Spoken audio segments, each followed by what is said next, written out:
ML Sports Take brought to you by our good friends here at Elevate Fitness of Syracuse. To see the t-shirt on me there, go get your membership today in DeWitt or in Liverpool. You know, the New York Yankees start the new year with a lineup that looks a lot better, should be better. You add Juan Soto, and goodness gracious, Brian Cashman, you got to sign this guy long-term. He's a generational type player. But when you look at the unsuccessful nature of the Yankees in the postseason, really, it has been about the lineup. They've gotten a ton of guys on base. They just can't get that two-out hit, down a run like Houston's gotten through the years, like the Diamondbacks and the Rangers got last year through the postseason, right? Like there's been so many teams that have been ahead of and won World Series, ahead of the Yankees and won World Series because they're getting those two-out hits and the New York Yankees are not. Now, I will tell you that the Yankees also haven't had enough pitching depth behind Gerrit Cole, and that's been a problem as well. It's not the problem, but it's a problem, especially when you get to the postseason. Here's an example.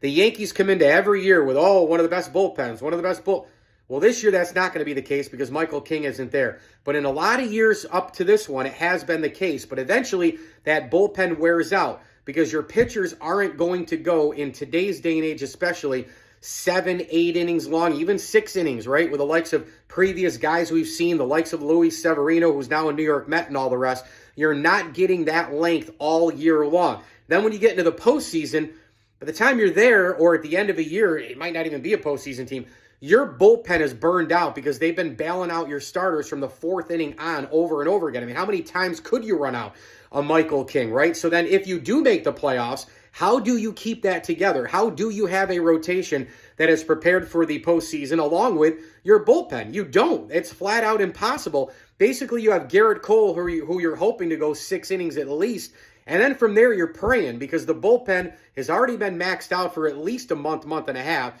and your starting rotation doesn't have any depth either. So that has hurt the New York Yankees. However, having said that, their bullpen and their starting rotation, they've both hung in there despite those challenges. Go look at the numbers. Go look at innings pitched. Go look at ERAs and whips and all that for the postseason the last several years for the Yankees. Now, I know they didn't make it last year, but really, they've hung in there. It's been one-run games here and there, deep into the 5th, 6th, 7th innings, and the Yankees just could not get guys over the plate, across the plate.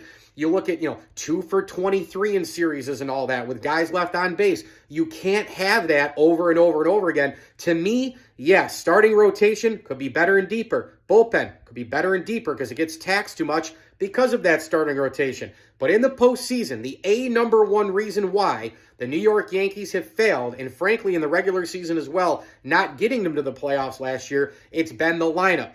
Judge, full year. Soto, full year. The youngsters are there. A lot of people are just betting on a bounce back from Stanton, which is ridiculous because when do you ever get a bounce back from Stanton? Because the guy's always hurt. The guy is he's so miserable to watch play baseball. He just keeps swinging at that flailing off speed stuff, and he's always injured. What a waste of a contract. But you're thinking Judge, you're thinking Soto full year, and then the youngsters and all the rest, LeMahieu, Gleyber Torres. The lineup should be better. You add a Verdugo. These guys should make the lineup better. It should be deeper, more versatile, righty, lefty. You can use a lot of those combos. Anthony Rizzo, does he have a comeback from the concussion? The lineup should be better. But if they make the playoffs, they get on base all the time. They don't have problems getting on base.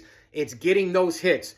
Could Juan Soto, for example, be a difference in getting the Yankees to the next level in October if they even make it? Because let's face it, that package that they gave for Juan Soto includes a lot of pitching and a lot of depth, including the aforementioned Michael King, who is an amazing weapon. Mike Lindsley with you here. This right here video is brought to you by our good friends at Elevate Fitness of Syracuse. 2 great locations, Morgan Road in Liverpool and in DeWitt. And I got to tell you, man, they got the saunas, they got the pool, they got the walking track in Liverpool, the recovery room in Liverpool, and they got the bistro in DeWitt. So once you get your membership, you can go to both locations, both geographically perfect in central New York, wherever you live. Elevate Fitness of Syracuse, get your recovery drinks, eat lunch at the bistro, join a class of some kind, maybe a bike class. You can hire a personal trainer. You can bring your kid to swim lessons like I do with my daughter Quinn every Wednesday. Get on over to Elevate Fitness of Syracuse, a proud ML Sports Platter sponsor. And as I always tell you, enjoy the games.